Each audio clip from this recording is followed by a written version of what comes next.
going to continue on with starting our conversation around pressure management. And I alluded to some of this already, but the biggest thing to manage pressure to tissue in diabetic foot ulcers is callus debridement. I said calluses are walking like stones. You're pounding that foot into the floor and you're hemorrhaging because of the trauma that those create. So removing the callus is key component of diabetic foot ulcer management. So your podiatry, again, is your partner for that. It's absolutely essential for healing. As I said, callus splints wounds open, because if you think about it, if you have a lot of callus buildup, you build a wall around that. And it actually, tissue can't grow over cliffs and jump over walls. So we really need to get rid of the barriers to closure, because tissue and skin cells have to be able to walk across, migrate across in order to fill space. So offloading or pressure management is really, really important. So anyone that has an ulcer on the weight bearing or the plantar surface of the foot will only close that wound if they're appropriately offloaded. So from the conversation with Anna, you heard how we talked about different types of pressure offloading devices. There are a number that are out there. The best individuals to support offloading are the podiatrists, because they are foot specialists. That does not mean that you can't go to a vascular surgeon and get an offloading air cast, or to an orthopedic surgeon. They will also help to be beneficial, but they need to be properly offloaded, and sometimes that is simple things like deflective padding, and sometimes it's a little more involved, like $300 insoles. But there's lots of things that can be done in order to manage those pressures, and we need to continue to look for those kinds of solutions. So we're going to talk about dressings, and I think some of you may not be very happy with this, because I'm not going to talk about specifics, but I am going to give you some overarching information, because there are so many dressings out there. I can't possibly talk about very specific products. It just become a dressing workshop, which is not what we want.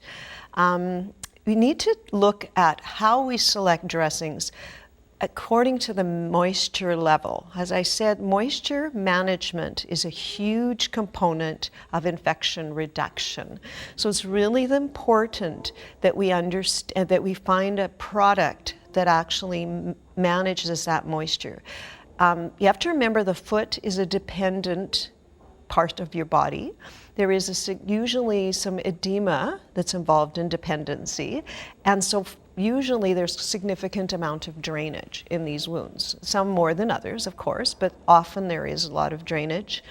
And because of the damage to skin from glycosylation and the callus buildup, there's a very, very large risk of maceration, even when you're doing your utmost to manage that with a good dressing.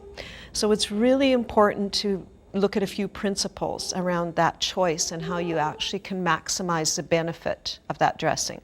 And one is to choose a dressing that protects that peri-wound skin, but yet keeps the ulcer bed moist. So when we talked about the collagenases in the wound fluid and the fact that they are non-selective, so when we're putting a dressing on, we need to ensure that the edges of the dressing is attached and actually in close contact with the skin immediately adjacent to that wound. What you want is skin to dressing contact everywhere but on the granulating bed. So you need to ensure that there's really good securement of that right up to the edge of the wound, so you don't get that exudate coming out and leaking and sitting on good skin. So that's one of the reasons you say choose something that has usually a foam is what we're going to suggest in these instances. That has usually the best absorption, but when you use a foam, do a bit of due diligence. Dip it into some water or something, squeeze it. Does the fluid come out? Because if it doesn't lock that fluid in, as soon as they step down on that foot, they're going to be walking in a puddle. So thinking about things like that is really important. So yeah, you need to choose a dressing that controls the exudate. And that doesn't seem like rocket science, but there's lots of options out there. There's lots of companies that produce dressings for good reason. There's lots of, so you can get those reps to come out to your place of employment and give you the information you need to make really good decisions. You need to reassess the wound. So we talked about the importance of measuring it, the importance of establishing what the parameters were by using a Q-tip to establish depth and see what the base of that wound was like. You need to do that more than once. We need to do that on a reasonably routine basis, because if you don't reassess the wound, it won't probably progress. Because when you're continuing to manage a wound, you're expecting that it's going to get smaller. So you're expecting the drainage will reduce. So if you're not assessing, the amount of drainage, the size of the wound, the depth of the wound, all of those things, you're not going to make adjustments. And what the adjustment may be is longer wear time. What I forgot to ask Anna is, how often are they changing that gentleman's dressing? Because what happens is, as the wound starts to close and as the drainage starts to minimize, we should be able to extend the wear time, because we don't necessarily go to a different dressing. We may extend wear time. I'll explain to you. If you want to enhance healing, you want to keep the wound and the tissues warm. They want to keep them at body temperature, because if you let them cool off, our cells stop dividing at 28 degrees. So if you're using 25-degree saline and spraying that wound, or colder, if you happen to be a home care nurse with it outside, you're basically stopping all tissue regrowth for a fairly significant period of time. So try to warm your fluids up to body temperature, and try to maintain thermal insulation by leaving the dressing intact as long as possible. Doing those two things alone can really enhance wound healing. Just simply keeping, and then there's less risk of infection, because we're not constantly opening things, constantly mucking around. Use dressings that actually create a barrier to bacteria. So a lot of I mentioned foams, a lot of those will actually have borders or covers that are actually fairly impenetrable to bacteria. Gauze is not. So gauze is not a good choice. Not only does it have a lot of pressure associated with it, as it's bulky, but also it does no barrier from infection. So think about where that wound is. It's on a foot. Foot's very high risk of bacterial contamination. So it's really important to assess and continue to adjust so that we maximize moisture balance. And consider caregiver time when you're thinking about dressing choices. Don't make it a very exciting, energetic sandwich of a bulk of products that are just going to take up a lot of time and cost a lot of money. Simplicity is often better, and often if we can give that person back some control by putting on a simplistic dressing that they can manage themselves, we can reduce their stress level. Stress is directly related to risk of infection. So if you can actually minimize stress, sometimes you can maximize healing. So thinking about that and all the options when you're considering dressings. And there are no magic. There's no magic. There's no silver bullets. I mean, there's treat of the week. Some people particularly like a particular kind of dressing, but there's nothing out there that's actually been demonstrated in research to create any more healing. VAC dressings work very well in very acute wounds. They don't necessarily work in chronic wounds at all. So it's all about what's in the moment. What does your wound need? What is it telling you? There is no magic. And when I do these workshops, I often have the medical sales reps in the audience, and I'll say, if you actually support that person, manage their blood sugar well, manage their nutrition, get a good offloading, and make sure that they're not infected, you can put toilet paper on that wound and it will heal. It's not the dressing that heals the wound. It's the management of the individual. Okay? So you need to protect that surrounding skin from wound exudate. We talked about that. And in there I put skin prep or no sting. What I need to tell you is if you are using any kind of a silicone product, so a Mepilex, Mepitel, they are destroyed by skin prep and no sting, and that actually increases maceration. So do not use liquid film barriers with any kind of silicone products. You need to apply dressings with a minimum of 2 centimeters on good skin to allow them to absorb the drainage and to reduce that risk, the ugly risk of maceration. So if I had a wound on the back of my hand that was the size of this, I need a dressing that covers the entire surface of the back of my hand in order to provide sufficient absorbency to minimize the risk of maceration and to allow me to wear it for a length of time. If you put on a dressing that's too small, it's just going to leak, you're going to have skin damage around, and you're not going to have very good, you're going to be constantly going out there and changing them. So it's more cost effective to use a larger dressing and leave it in place longer and maximize healing at the same time, okay? Consider antimicrobials early in diabetics. They are, again, because of the location of the wound and because of the changes to their immune system, are at risk of infection. So consider them early, but use them in 2-week intervals and reassess. We have a ton of antibiotic resistance in our medical community because, and I actually had lunch with a physician in a long-term care facility yesterday who said to me that they are finding the incidence in the US of antibiotic resistance as high as 50%. Pretty soon there aren't going to be any antibiotics that work. We should not abuse our antimicrobials either. At this point there's no record of any silver resistance. But you need to look at the wound and not just apply something because it's the new kid on the block. You need to say, does this have risk of infection? There is research on silver dressing use that has demonstrated no increased healing in long-term dressing use when there's no indication of infection. So, take a look at what you're doing. Give it really good thought, and there's lots of options for antimicrobials. And again, I talked about thermal insulation, but I can't say that enough.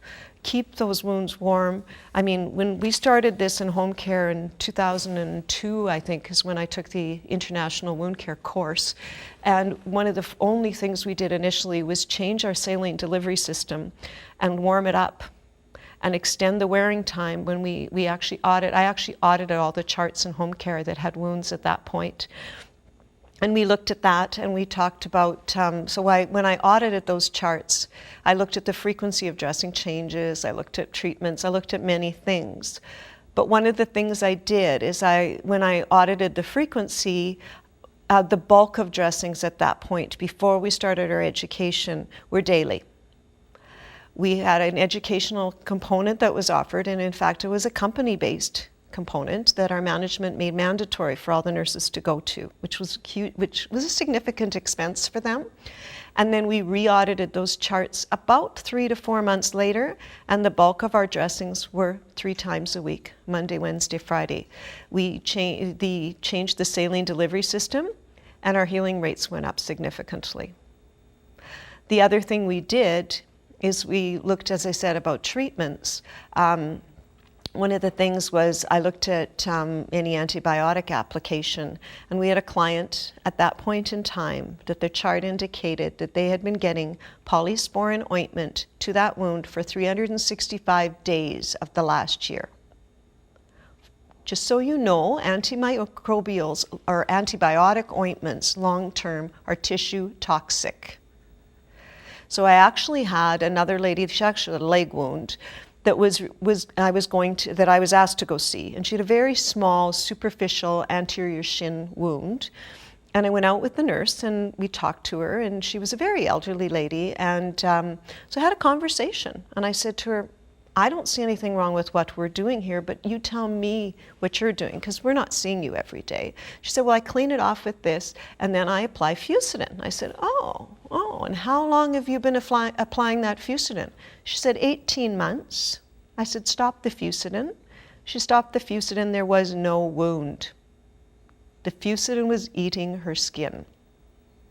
So anything that you apply that has, because most physicians, or a lot of people buy this stuff over the counter, There should be a stop order on it. And in fact, I was at a workshop several years ago now with an infectious disease specialist who said we should have automatic stop orders on all our antibiotics, whether they're delivered topically or orally. There needs to be monitoring, and there needs to be a limit to the amount of time they're being used. And we need to look at prescribing habits. So I'm going to say to you, anything can cause problems too long term.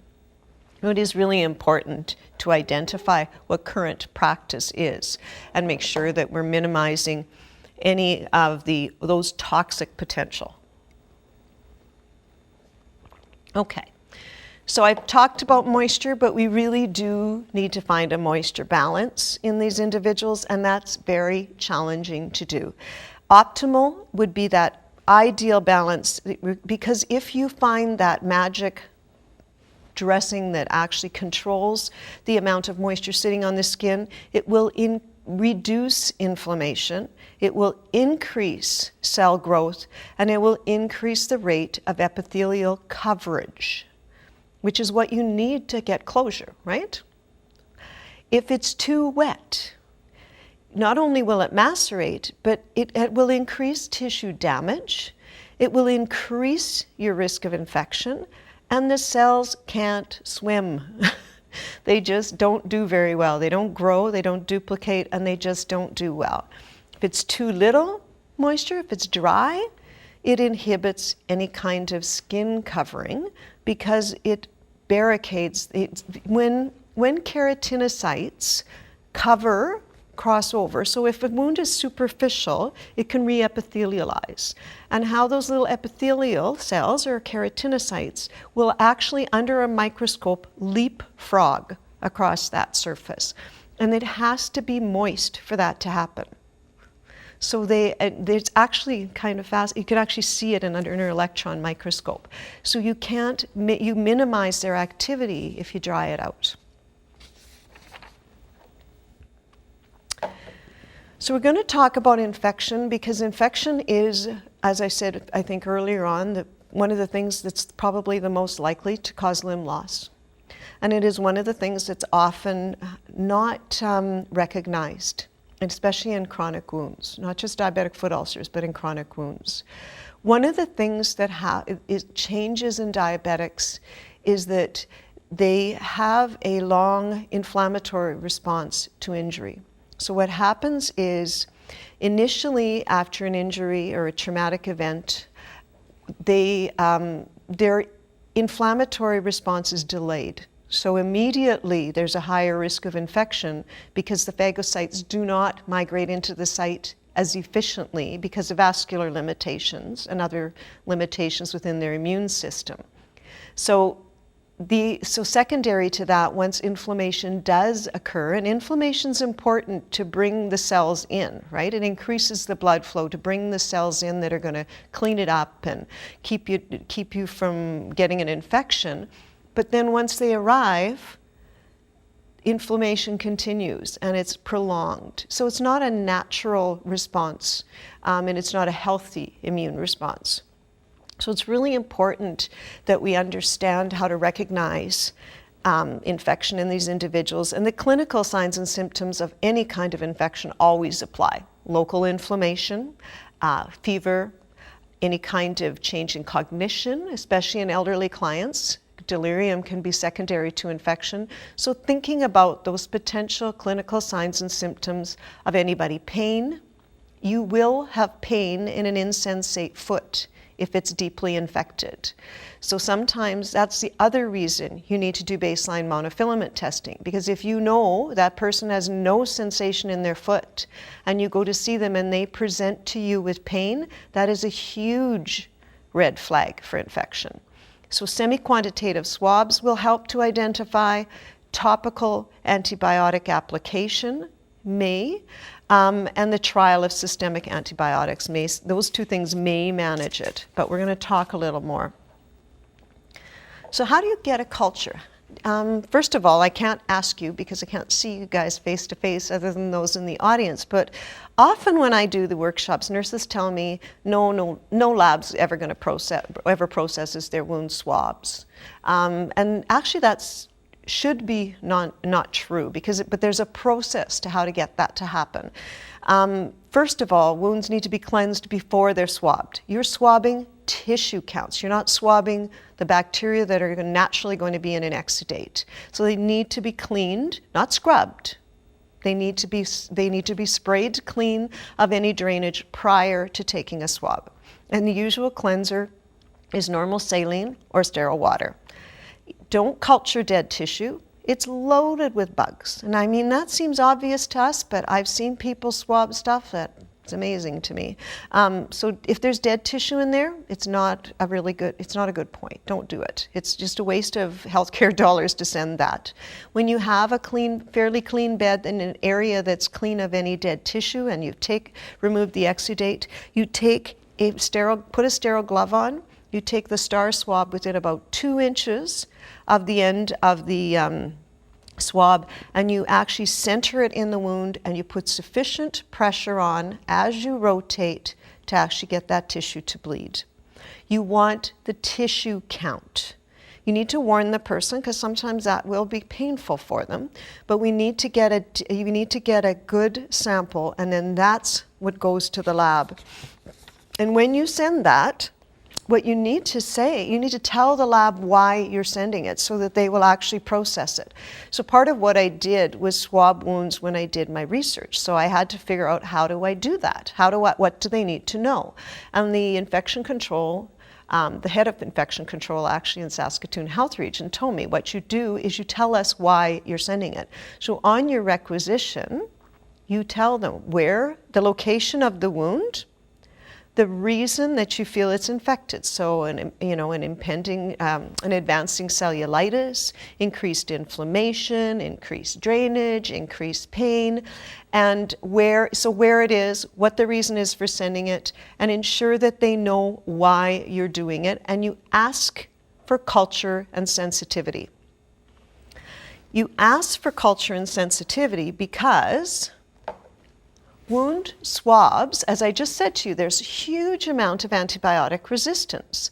So when you ask for a culture and sensitivity, what they do is they swab an agar plate with the wound, the tissue swab that you've just taken, and then they'll put little antibiotic discs on that once there is bacterial growth. There will always be bacterial growth in a diabetic foot ulcer. They're polymicrobial. If there are more than 4 pathogens in there, that is deemed infected in a gram stain.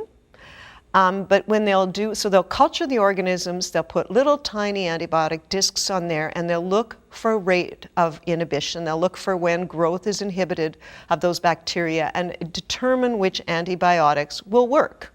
That's really important when we talk about a population that actually has immune issues, that's often in receipt of antibiotics, and because they have an open avenue for infection in their foot. So we really need to give the physician, or the prescriber, the tools to prescribe an antibiotic that's going to work. So it's really, really an important thing, and a really good conversation to have with your physician partners about how you can get that to happen wherever it is you work.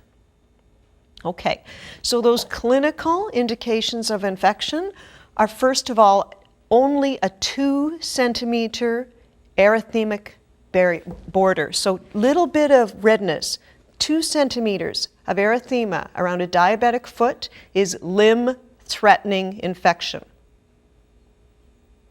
2 centimeters, that's less than an inch.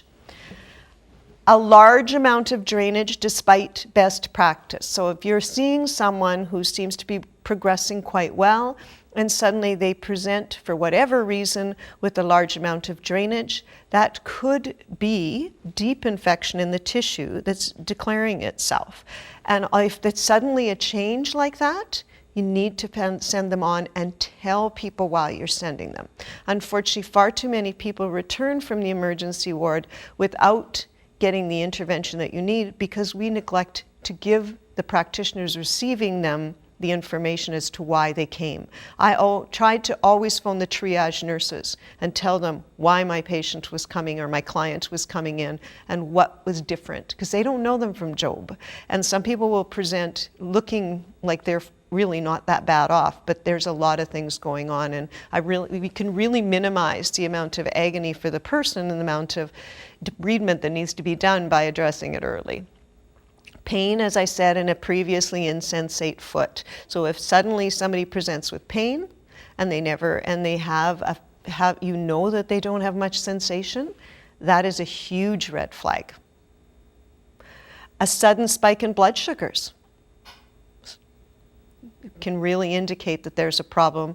And if you have access to lab, if you happen to work in a hospital, if you see increased white blood cells or an elevated ESR, those are also indicators.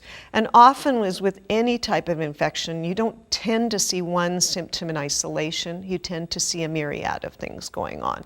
But in this population, one of those indicators should be enough for you to do something to address it, because they have very high risk.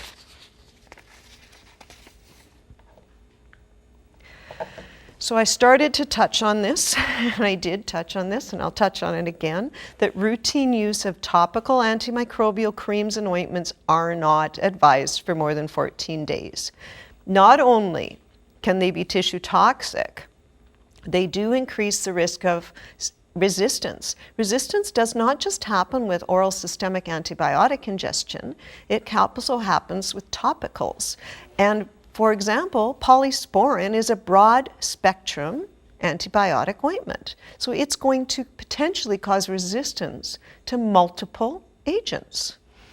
And also, if you have individuals with any kind of chronic wound, they have increased risk of sensitization the more they're exposed to an agent.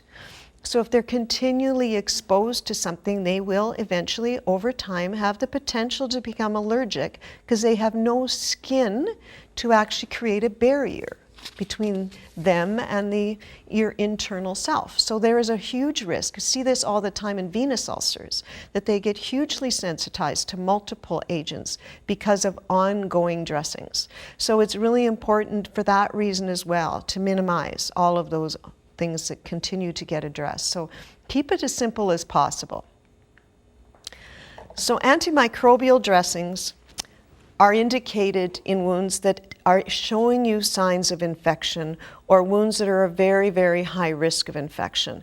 So what I am going to say to you is if somebody is on systemic antibiotics, it can be beneficial to offer a topical as well, but it's not necessary all the time. So if they have osteomyelitis and they're on long-term antibiotic therapy, it has to penetrate the bone. No topical is going to penetrate bone.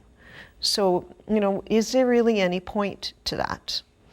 And it is recommended generally that, like any other, that they be used for an initial 2-week challenge because you should be seeing something happen.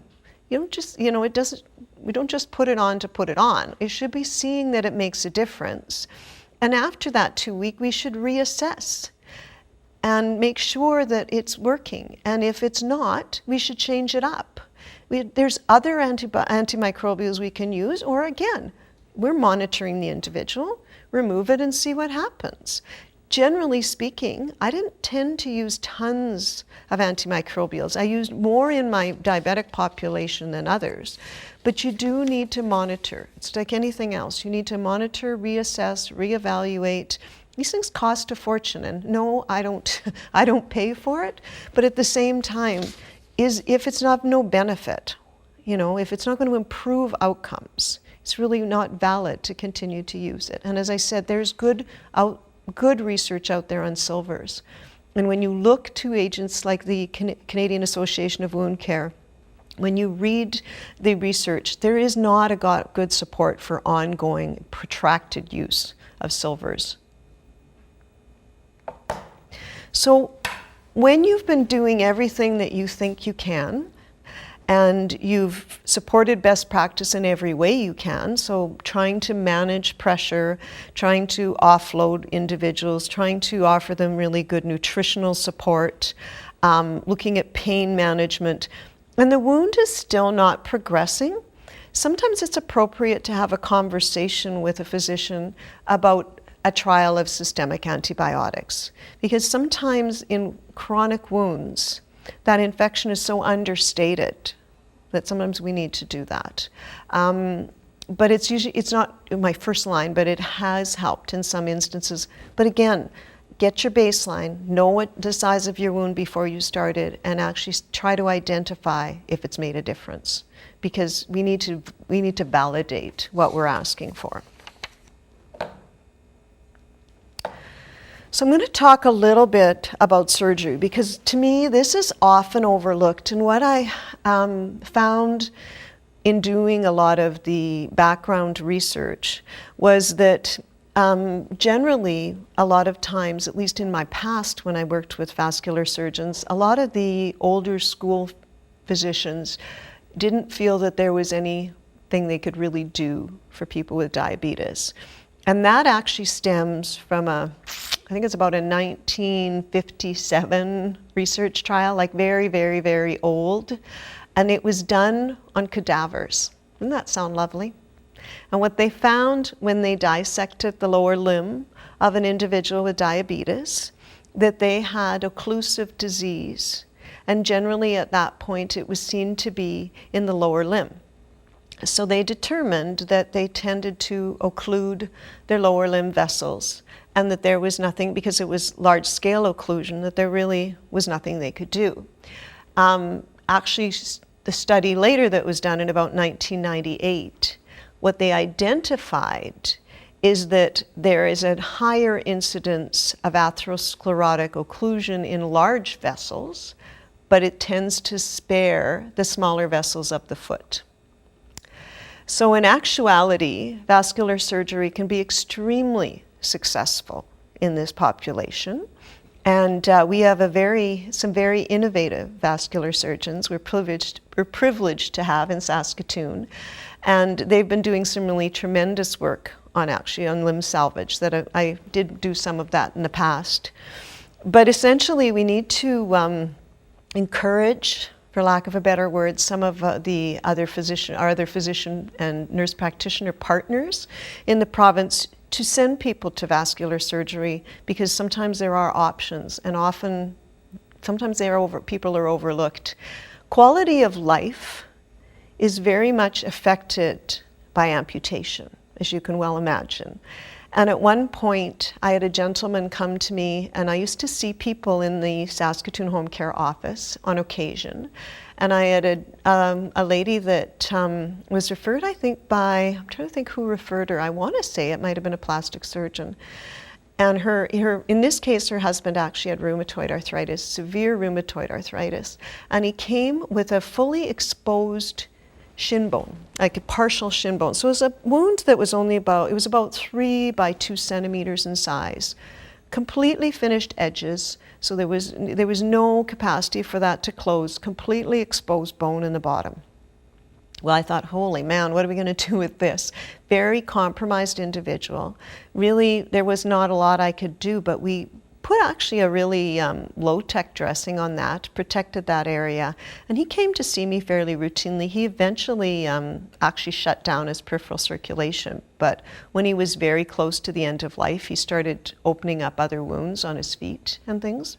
But we preserved that, I want to say to you, for at least 18 months, if not longer. Just kept it status quo. There was no active osteomyelitic infection.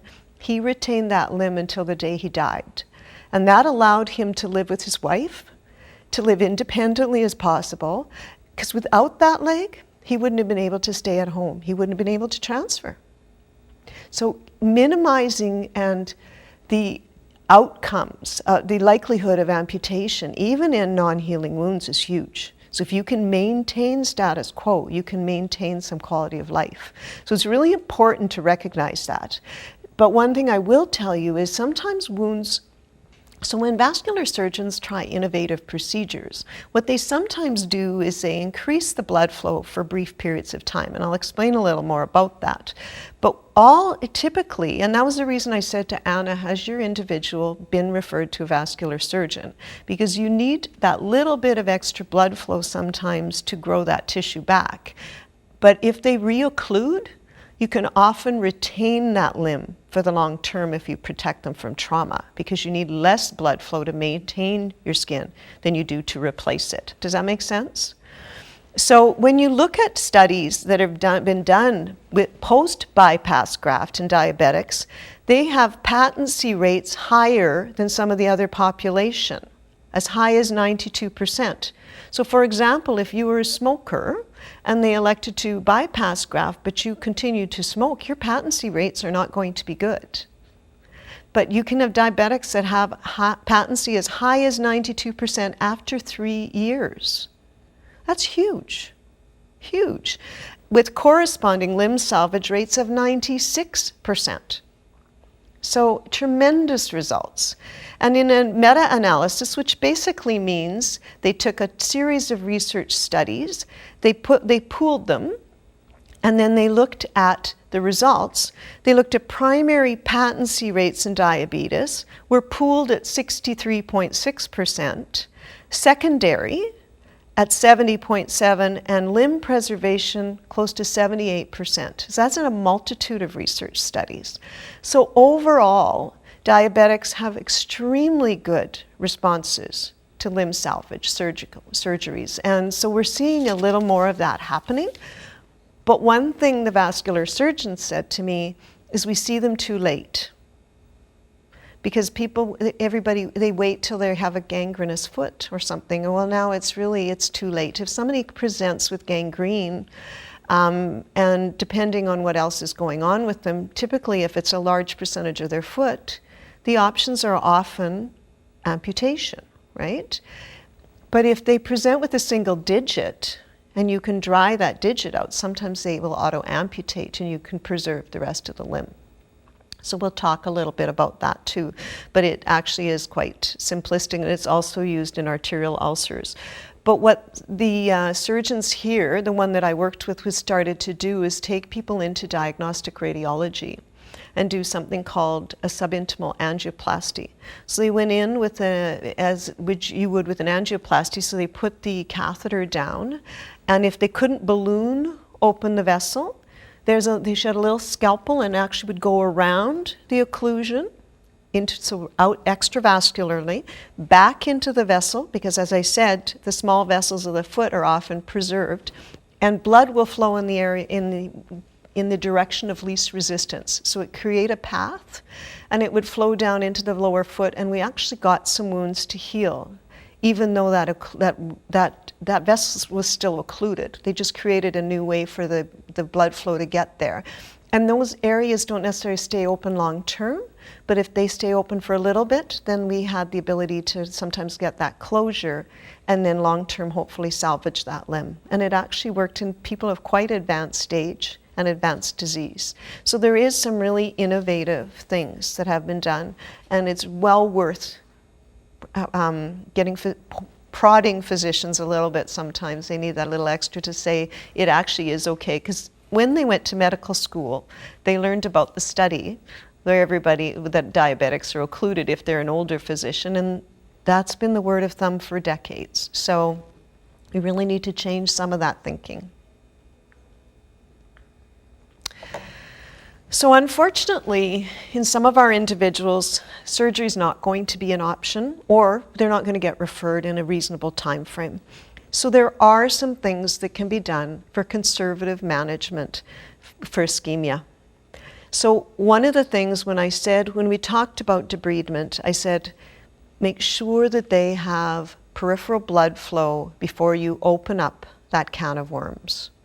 So the rule of thumb is if there is a black eschar or a scab that has formed over a wound on a foot because of peripheral vascular changes, you're probably best to leave it intact until the circulation can be further assessed.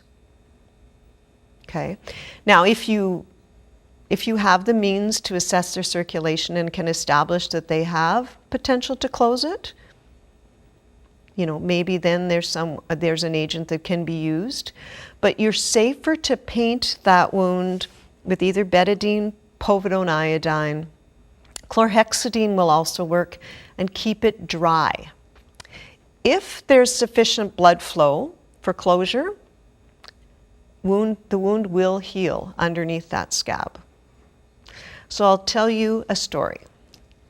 I went to see one time a lady, she was 92. I'll never forget this little dolly as long as I live. And she actually had a horrifically very different feet. She did not have diabetes, but she had severe ischemia in one foot. Her foot was very, very cold, her one foot, because you do compare both, right? The other one had blood flow. It was quite a marked difference. And she had her second toe amputated. So she actually had a hole in her right foot that was into the joint capsule. And she's 92. Okay. No real pulses, so to speak. I think they're probably thready, but very cold foot. And I thought, oh, I remember phoning the podiatrist from her home because she was seeing a podiatrist to ask him if he could, I think it was clean it up a little more or do something, because I didn't think there was anything I could do. And he said, no, I'm not touching her. So I said to the nurses, we'll paint it with betadine and we'll see what happens. We're not going to do her any harm. We'll just see what goes. And you know, she closed that wound. So if there's the potential, if there's sufficient blood flow there, people will close wounds underneath scabs. If you fall and scrape yourself tomorrow and have an abrasion and it scabs over, you close underneath there. And when that scab lifts off, you have epithelial tissue underneath it. That same process happens under a scab anywhere in your body, no matter the size. So it can be it will slow things down. It will tend to splint things open. But if you're not sure, leave it alone. You're far safer, because if they have the ability to close it, they will. It'll just take longer. And please, if you were trying to maintain somebody's limb by painting it with betadine, do not spray it with saline. Do not put their foot in water. Do not soak it in any way, because if it's truly a black eschar and the initiation of gangrene, dry gangrene can be stabilized and can be left intact safely. Wet gangrene moves up the limb and they will lose their leg. So it's really important that if you're using betadine to dry something up, that you can actually take a damp 2x2 or 4x4 and wipe off the excess so that it doesn't, because I've seen some horrendous buildup. But paint it and paint the edges. You have to paint past the edge of the wound because you need to dry out the area where it may separate and start to drain. And if you can keep that intact, you can protect them from limb loss for an extended period of time. I have at least 2 clients right now in long-term care. One that has a gangrenous forefoot. Honestly, it's been like that. It started out in a toe, and it's been like that for, a year, a good year.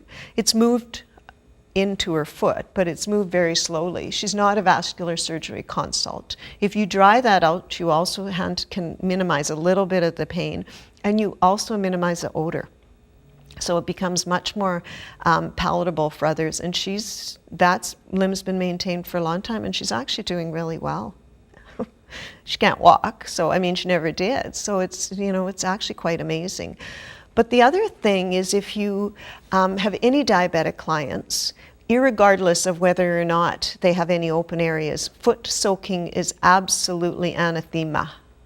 Their skin is changed because it's glycosylated. And if you have to moisten toenails because they will thicken as your peripheral blood flow reduces, then you can wrap the nail with something like a moist gauze and then to soften it up so you can clip it. But don't immerse their feet in water because their skin will be severely damaged and it just dries them out more. And if you want guidelines as to foot care guidelines, go to the Canadian Diabetic Association. They have great foot care guidelines that we rolled out years ago in home care here for diabetics. And those are the sources to go to. They're the experts, right? But foot soaks are absolutely not appropriate.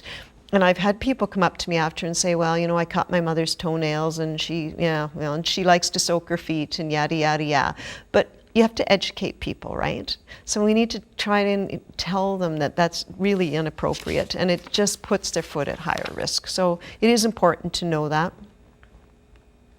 So how do you manage a foot that's ischemic and you're not sure what to do with them? Well, first of all, it's cold, right? So one of the things that happens sometimes to individuals with ischemia, well, it happens to people with ischemia, is they actually lose sensation as well, whether or not they're diabetic, because nerves need blood flow to function. And so, remember I said they had the potential to be able to differentiate cool from warm? Well, they need to have, they want to warm their feet up, but they need to be able to do that safely. And hot water bottles and those lovely wheat bags and things that we put in microwaves are absolutely not a good choice because they can easily burn themselves and not feel it. So getting somebody like that they know that knits to knit them a big pair of thick socks is the best choice. Those sheepskin booties, those sheepskin slippers are great. Something like that. Sometimes we'll actually get wedges for their bed or elevate their bed a little bit to try and increase gravitational flow if they have severe ischemia and rest pain. Smoking cessation is huge. Every time they have a cigarette, they have a diminished blood flow to the foot for probably up to 30 minutes to an hour. So that's a huge teaching point to people. If you have a foot wound and you're smoking, you've really minimized the opportunity for tissue regrowth. The other thing is lipid control, actually dyslipidemia. Of course, what happens is when you get higher cholesterol in atherosclerotic disease is vessels are narrowed, right? So if we actually manage with statins, we minimize the buildup of the atherosclerotic changes, or at least minimize the progression of it, we can actually help as far as ischemia. Blood pressure management is huge because, you know, basically when you have hypertension, you have vasoconstriction. So where is it the most likely to impact on? The furthest area from your heart.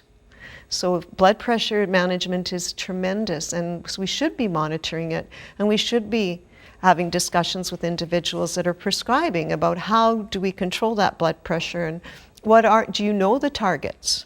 There are very, very good guidelines out there for target blood pressure, target hemoglobin A1Cs, and they differ in the elderly. So 7% is your A1C target in your average, but if you start to get frail elderly, it goes up to 8 to 9 because of the risks of hypoglycemia. And if you look at blood pressure targets, in diabetics, we're looking at, I believe, a top window of 135/85. So you need to know those targets and try to figure out how to manage that. And pain relief. We're going to talk a little more detail about pain relief. But managing ischemia is huge. And one of the ways that you can sometimes determine without all the special technology as to whether or not somebody's got ischemic changes, if you ask people where they sleep. So it seems kind of absurd, but if you've got someone with a lot of lower limb edema and not a lot of blood flow, and you're trying to figure out what's going on. I had a guy one time and I could not figure out why we couldn't get any progression with this guy's wound. I knew he had some ischemia. I knew that but no matter what we tried, we couldn't seem to get the drainage under control. We couldn't seem to get the edema under control. And truly, you need blood flow to have edema. So this isn't making any sense to me.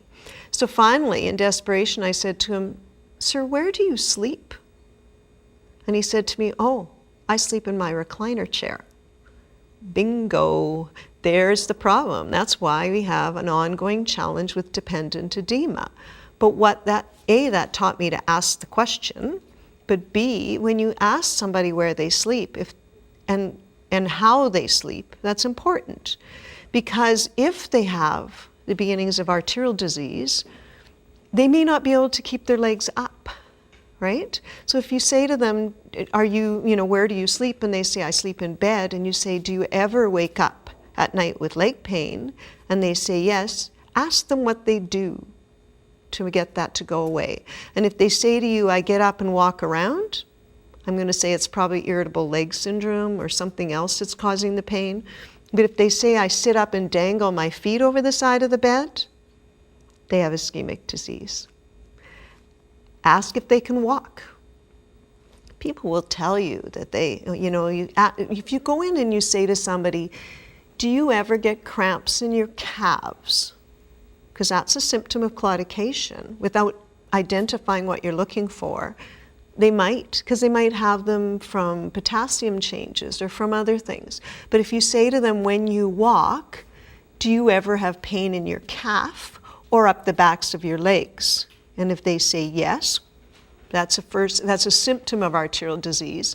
Ask them how far they walk, because a lot of people aren't walking enough distance to have the pain.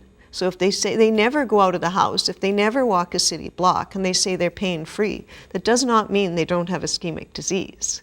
So you have to validate the things that you ask in order to drill down and figure out what's going on.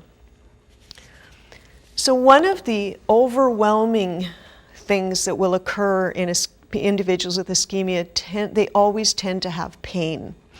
And that's even in those individuals that are neuropathic. They will often have pain when they get severe arterial disease. So there are some options that you may or may not have thought about that can really help. And I mentioned dyslipidemia, but dyslipidemic agents or statins can actually, because they stop progression, but they can actually increase circulation over time and decrease pain. So if some of your clients are saying to you, well, my doctor thinks that I should take these drugs, but I'm worried about the side effects, because they are quite liver toxic, and they want to have a conversation with you, they should know that it can help to reduce pain over time if they have an arterial issue. It's worth the discussion. Some of the other things that they will do is they actually reduce, the treatment of hyperlipidemia can actually decrease the risk of cardiac events by 25% over 5 years. So it's a significant difference. Remember I said to you, vascular disease is systemic? The population that has ischemic changes has a very, very high risk of stroke and MI and anginal changes, all of those cardiovascular events. And it will actually increase the likelihood of pain-free walking, reducing claudication pain by 65% at 12 months. That's a huge difference in 12 months, and that's well research supported. So taking statins or dyslipidemic agents can really help individuals with arterial changes. Other things are, the physios are really good at helping us with some of those other options that aren't pharmacological. A lot of these individuals take lots of drugs. A lot of long-term diabetics that have neuropathic changes to their feet will have neuropathic changes to their gut. And they will have issues like gastroparesis, reduced absorption. So oral agents don't always do what they should do. So trans-electronic nerve stimulation, we had availability of that in home care for years in our palliative care patients, but actually TENS can actually be very helpful for pain, as can high voltage pulse current. But both, of course, require a PT that has some specialty in electrotherapy. But they can actually work quite well, and we do have physiotherapists that actually, that's their area of specialty, if you can get, in some of them. And they're really, really an important part of the team. I keep adding members to the team, but they do help. Aspirin actually will help as far as pain relief because of the cardiovascular effects. Weight loss, which everyone loves to hear about, can help, and exercise. What happens if you have a lot of weight on board and you have an increased abdominal apron is actually it can affect blood flow in and out of the limbs. So it's really important to look at that. But what will happen if they get involved with the physio is they can actually give them a graduated exercise program. And our body has fabulous regenerative properties, and we can actually rebuild collateral circulation as long as we continue to challenge. So it doesn't all have to be weight-bearing exercise, right? Okay. the specific pain that diabetics typically have is a horrific pain, and it's neurological. And most of them will tell you that they have that. And unfortunately, it is excruciating. It feels like they've got needles being stabbed into their feet and their legs. It's shooting, stabbing, an electrical shock type of pain. And in fact, I had saw a physician actually present at the CAWC actually this fall, and his description was, think of the nerves of an individual with diabetes as a wire that has lost its covering. That myelin sheath would be the covering, and if it's touched, you get a shock. That's what neuropathic pain is like. So it is, it's often worse at night. They'll often tell you it wakes them at night. And some of the ways that you can, like I said, we could talk about small nerve damage is that inability to differentiate between warm and cold. But it's interesting because when you start to look at neuropathic pains, you start to look at some of the drugs that are the most effective are antidepressants. So often what I would see is I'd see somebody who's having a little bit of issues with sleeping, partly maybe because of pain, and partly just because they're getting older. The physician would prescribe something like amitriptyline. Usual initial dose would be 10 milligrams at bedtime. Now that can help them with their overnight pain, but it can also help them to sleep. And so sometimes that might be the initial agent that's tried. So there's a few others in that group. Tizipramine and nortriptyline also belong to that group, and they can be quite helpful. If those do not have effect or are insufficient, they sometimes will offer gabapentin. But gabapentin's typically second line. It's usually taken multiple times a day, and it has the potential to cause some gastrointestinal issues. So sometimes they're not tolerated very well, so I don't tend to try it immediately, but it is another option that you will see. But what was really interesting, as I said, this fall I was at a workshop, and there was a really good presentation by a specialist physician.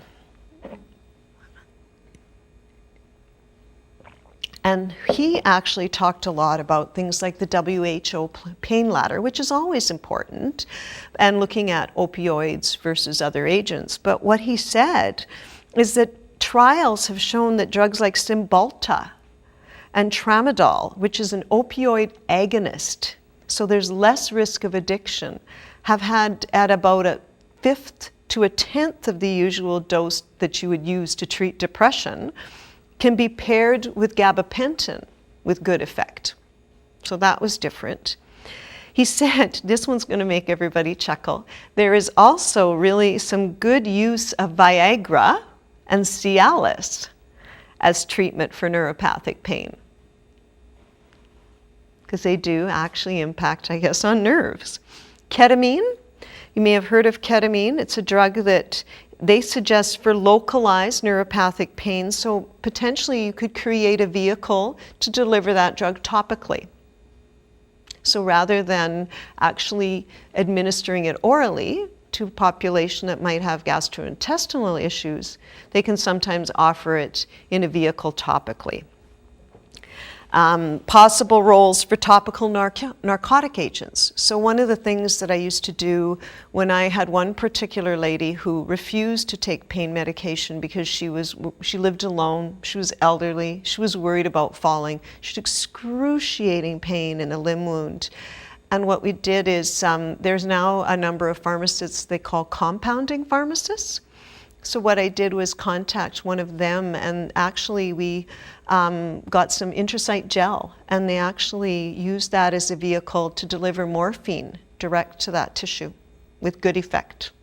Can also spray fentanyl. The palliative care nurses will use spray fentanyl, the sublingual sometimes, because open tissue is much like sublingual tissue, right? So those can sometimes work. A combination of NSAIDs, so non-steroidal anti-inflammatories, things like Advil and Tylenol, along with neurological agents like antidepressants, can be an option as well. So sometimes combinations of drugs will help. Sometimes it's not that we're prescribers, but it may be that we need to support our prescribers and suggest options. And often physicians look to nurses as wound experts for assistance. So it's always worth knowing some of those options. And another one is cannabis. Cannabis can also be used. And lastly, if we can't find any other things that they're responsive to, sometimes they will do nerve blocks, which sounds kind of contradictory, but actually can be effective to actually destroy the nerve entirely. Because what's happened now is it's lost its sheath, but there's still some function, and it just creates all kinds of abnormal responses to touch. So if the person is introduced to opioids, which may also be an alternative and may be used. Recommendation is that 75% of the dose be a long-acting drug and 25% be used as short-acting.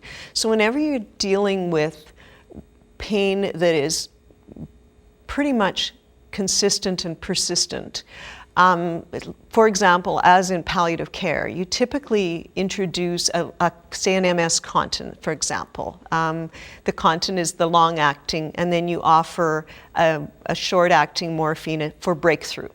So that's the type of thing he's talking about when he presents that. He's looking at what long-term, long-acting drug that you can give a couple of times a day to keep things kind of under wraps, and then is there something you use when there's breakthrough pain, and it may or may not be an opioid.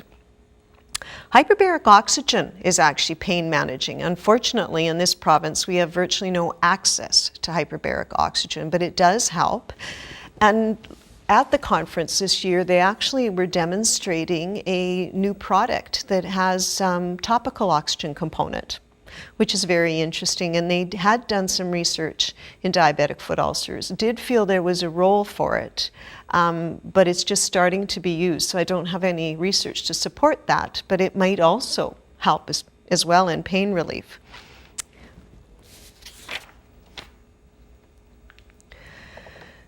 So the overwhelming message is that diabetes is a multi-system disease. It affects your immune system, it affects your cardiac system, it affects all kinds of components of the body if it is not well controlled.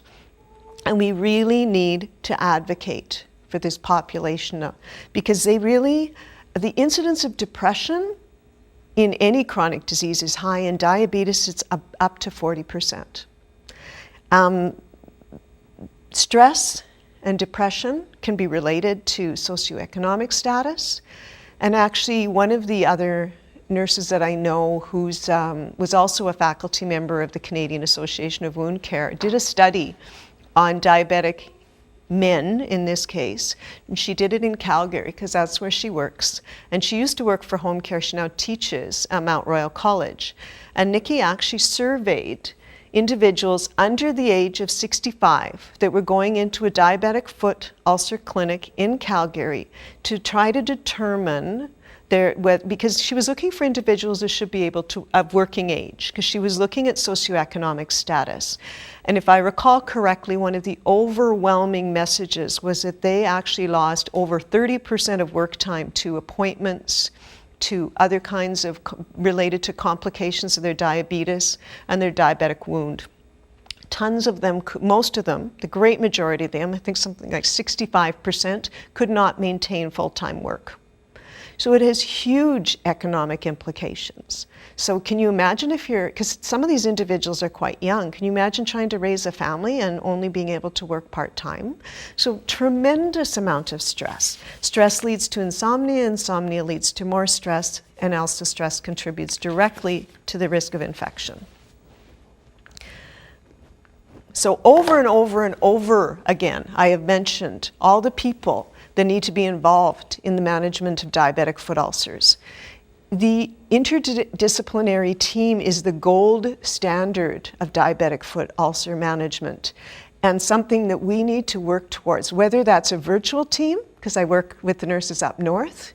So it's, have I got access to telehealth? Can I have an occupational therapist do a gait assessment on my diabetic client through telehealth? Can I have a dermatologist take a look at a particular wound that they have and make recommendations? We are now doing so much remote learning through the College of Nursing that can we now actually do a Doppler and support somebody by listening in on a Doppler to teach them how to do an appropriate ankle brachial pressure index. We listen through stethoscopes. Why couldn't we actually coordinate with them and teach them to do ABPIs? Where's our podiatrist? We need to have a podiatrist involved. We need a dietitian involved. If you can, you need to try and find a wound care specialist. We certainly need nurses involved. We certainly need physicians of many, many practices. We talked about orthopedics. If you've got somebody with bunions, you've got somebody with foot deformities, they may need orthopedic surgery to correct those deformities to maximize the likelihood of reducing ongoing trauma from things like poorly fitting footwear. So there's a multitude of people that need to be involved. Physio for those ankle exercises and for increasing contralateral circulation or collateral circulation, or maybe for helping manage pain. Lots and lots of people we need to involve. So when you're looking after somebody that has diabetes, we need to also remember that they have choices, that the diabetes is theirs to manage, not ours. It's their personal choices that influence how we go. So we need to try and maximize healing by understanding what those choices are and how to make sure that those are informed choices. So whenever you're dealing with chronic disease, education is huge. The patient and family's ability to change circumstances have to be considered. If they're living in a shack in northern Saskatchewan, are they going to be able to buy the shoes that they need to get that wound to heal? Are they going to be able to have access to the healthcare team that they require? And are they going to be able to buy the food that they nutritionally need to make them healthy? We need to consider best practice and provide it as much as we can and look at local supports. We don't want people to travel miles and miles and miles for this because that creates more stress, right? And remember, wounds heal slowly in people with limited circulation, with limited sensation, and things take time. And if we're monitoring and wounds are progressing, carry on. Don't panic. And you weren't going to change it in a day. But don't forget, we have to look at the entire person. The wound is just a symptom of a problem. When people get diabetic foot ulcers, it's very, very late in their disease. And I was scared half to death because I went to a diabetic foot ulcer conference in San Antonio in about 2006. And a pediatrician got up to present at a diabetic foot ulcer conference, that scares me. He actually worked in Texas. He worked with a lot of indigenous Mexicans who have epidemic diabetes, much as our First Nations people do. And they had 11-year-old children with diabetic foot ulcers. Typically, when you get a diabetic foot ulcer, it is a late symptom in a disease process that's systemic. Most individuals that develop a diabetic foot ulcer, because pressures are changed to their contralateral limb as they accommodate for that wound. So if they lose the first wound or first limb, and remember it's an 85% chance, they typically now are managing on one. The contralateral limb will often be amputated within 5 years, and within 5 years of that, they will be dead. We need to prevent foot ulcers. Thank you. Back to you. Thanks, Donna. Thanks for sharing your passion, compassion, and knowledge in this presentation. So, where can a person get the ABI in Saskatoon? Home care. Home care? Yeah. Okay. And actually, just can I expand on that a little bit? People can self-refer to home care. Certainly your physician can hopefully provide that referral, but clients can actually call in, talk to CPAS coordinator, and often I believe they could at least, and I think they still can intervene and arrange for that. Okay. When you were talking about securing a dressing, can you just go back, review, because you mentioned it has to be secure around the edges, around the border. Okay. But then you also mentioned about skin prep and not using it with silver. Not using it with silicone, so Okay. Mepital, Mepilex. So when you are using dressings on a foot, the foot has to fit into a shoe. So one of the other things that I actually neglected to mention that brought back to me is try to use as low a profile dressing as you can. That's why I mentioned foams. Foams taped into place have the lowest profile. Don't wrap a bunch of cling around and try to shove something into a shoe, because it's going to increase bulk and increase pressure. When I was talking about attaching it, I was thinking of a bordered dressing. So in this case, you would press the dressing down onto the foot, and you would actually run your fingers around the periphery of that wound and then outward to get really good connection with the skin and really good attachment, so that exudate is less likely to migrate under the edge. Yeah, and skin prep and no sting cannot be used with silicone because it increases maceration. Okay. You also referred to wound care time. So guide for, or extending wound care time. So guide for estimating, do you also engage the patient to monitor the changes to their dressing, or how do you go about extending that dressing for the wound care time? You mean minimizing the caregiver time or being conscious of it? It's individual. When I said that, I'm thinking that yes, some of our clients can manage some component of their wound care independently, and especially with the nurses I work with in Northern Saskatchewan, a lot of those clients actually do a lot of their wound care, or their family do independently. So what I'm getting at is it's very important to simplify the regime to ensure that they're safe completing that care with the minimum likelihood of any repercussions, because they're doing some of it themselves. More fancier regimens are not better. So I just want us to be conscious of the caregiver time that's associated with the dressing. I don't want you to be completely focal on that, but that is a component. You don't want to make it so restrictive for your client that they have less ability to get out and about, because their life will be shortened by the nature of the issue that they have, and we need to ensure that they have the ability to get out and about and have some control. So I'm putting it was more in that respect, trying not to minimize the invasiveness of the procedures we're providing.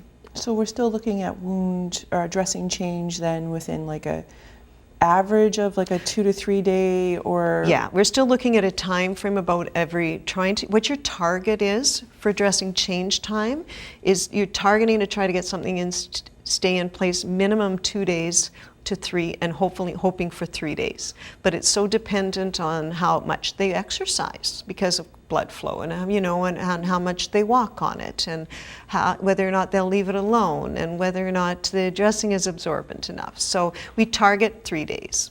Okay. One of the questions from the texting has been, I have a client that reports occasional severe upper inner thigh pain, usually at night or in the evening, at rest, after a long day of standing activity. She seems to walk with very rigid ankles, complains of knee pain, and has a heavy gait. Not a known diabetic, but shouldn't there be investigation for vascular issues? The doctor advised without investigation that it's probably arthritis. The upper leg pain spasm has been bad enough that this client has passed out. Ooh. I would say it needs to be investigated, absolutely. Arthritic pain usually starts, because I have arthritis, on the medial inner aspect of the knee, not up into the thigh and groin. So right there I suggest it's probably not arthritic. But I have to be careful what I say.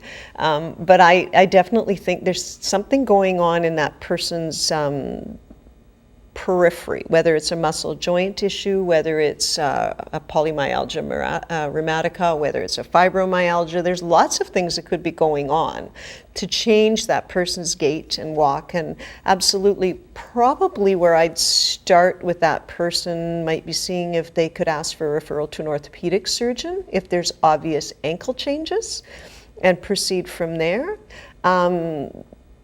Because that pain in the groin could be referred from the stiffer joints below. Okay. Another texting question. I have heard that the gold standard for healing diabetic foot ulcers is total contact casts. Yeah. Has the standard come to Saskatchewan yet, and what is your opinion?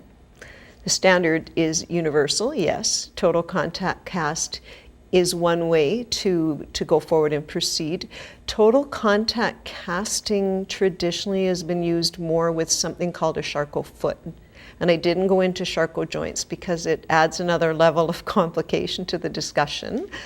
But I will tell you that yes, and there is a company that has an easy to apply TCC out there, that's total contact cast, per application minimum of $100.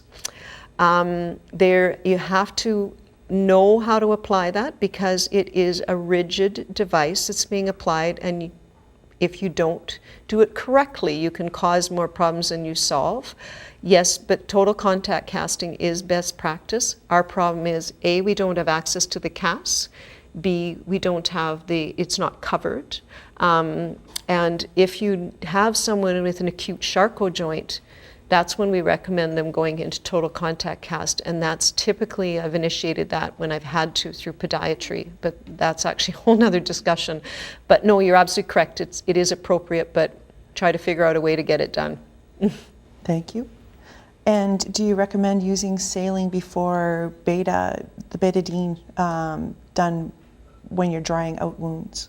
No, betadine is the cleanser and the agent that remains on. If you're getting a buildup, because you've used betadine for a fairly long period of time, you can take a moist gauze and wipe off the excess.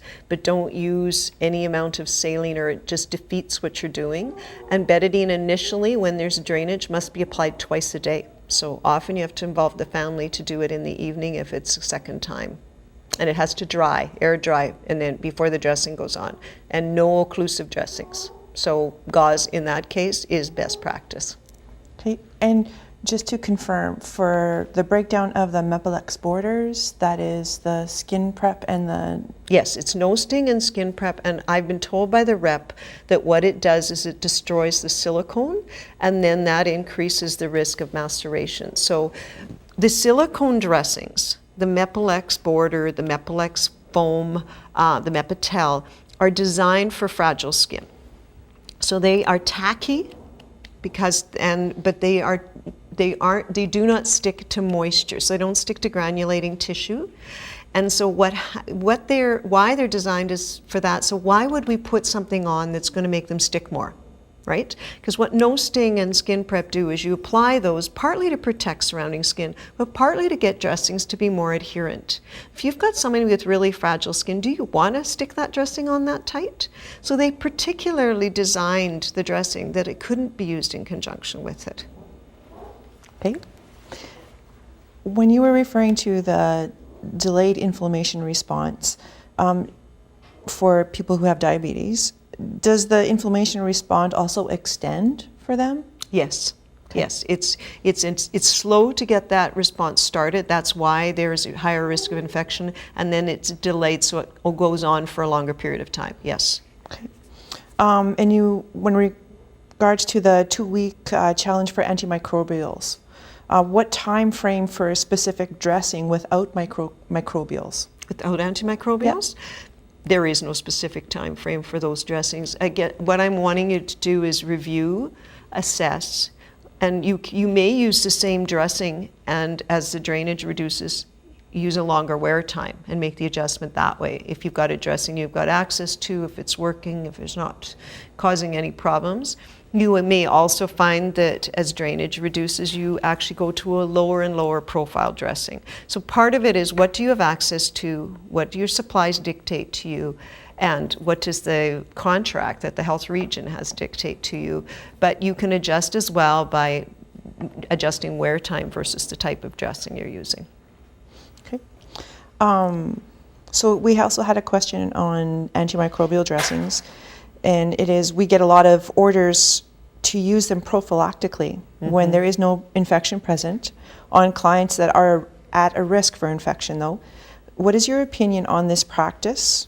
And also, what info can be given to practitioners that request this prophylactic practice? You have to look at your situation and determine, there's nothing really wrong, I suppose, with using it prophylactically for a brief period of time. But I think that the problem is that they're just unfortunately offered across the board and not reassessed. I would refer you back, and unfortunately I don't think I have the article. Just let me look. I might have the article here in the references. Sorry, I just thought of that. No, I don't. Oh, yes, I do. In the references on these slides, there is in the International Consensus of 2012, which is the appropriate use of silver dressings in wounds. It's an expert working group consensus. It's international. It's done out of London, and there is a link. If whoever asked that question wants the link, you can phone into CEDN, and they can pull this off the reference list. The PowerPoint will be on the CEDN site, so you will have access to Okay, that. so it's the last reference on the list. Thank you. Okay. All right, continuing on. All right. How do you test for blood flow on a toe with black eschar? I can't pronounce it well. Eschar. Thank you, eschar. And a strong pulse from shunting. When you have a toe that has a black eschar, it doesn't have any, well, it doesn't have much circulation. What can happen when you get infection is that it actually can get a cascade of microthrombi that are released, and they occlude those little capillaries and cause those toes to go black, and sometimes in the presence of infection. But when you have a black eschar, you can't do capillary refill. You have to assume the worst case scenario and send them on, but send them to a vascular surgeon. They can establish what their circulation is. Okay, so just referring back to your example with the bounding pulses and the blackened toes. And also the little lady who you said was 90, and then it closed eventually. Yeah. It was slow, but she didn't have a toe. Her toe had come off. So if you have someone with a gangrenous single digit on the foot, so it's localized to your second toe, and that toe is turned black, but it's contained in that toe, you paint that with betadine, it will dry up, mummify, petrify, and the toe will fall off and auto-amputate. And that is very safe. They don't ever necessarily lose their leg. It's just a natural process that can occur if we maintain dryness in that circumstance. Okay. So yeah, you don't need to worry about the blood flow. It's not there. So do they have any of the pain, neuropathic pain, or when there is the gangrenous effect? It depends. If they're diabetic, they probably might. Gangrene on its own is very, very painful because of advanced arterial disease, but gangrene in and of itself is an infection. So when you contain it and let it dry out, the bacteria will die because they're anaerobes, and that digit will drop off. But that's why you don't want to increase blood flow to that by increasing any blood flow, because then you have the ability to advance the infection. I don't know if that makes sense, but they're anaerobes, so they only survive because you've no blood flow, right? Mm-hmm. They don't do well in an oxygenated environment. Okay. When you were referring to the treatment of hyperlipidemia and decreasing pain over time, what time frame are we looking at? Weeks, months? I had that actually in my notes. It was, I believe it was over 2 years. Sorry, I had that. Here it is. pity's sake. I know I had it here. Originally, it was pain-free walking, less pain with walking and less claudication pain, 65% less in 12 months. Increased blood flow. They said they gave a cardiac window of 5 years, but it would take at least, I'm going to say at least a year. Okay. All right. Well, thank you very much, Donna. Oh, thank you.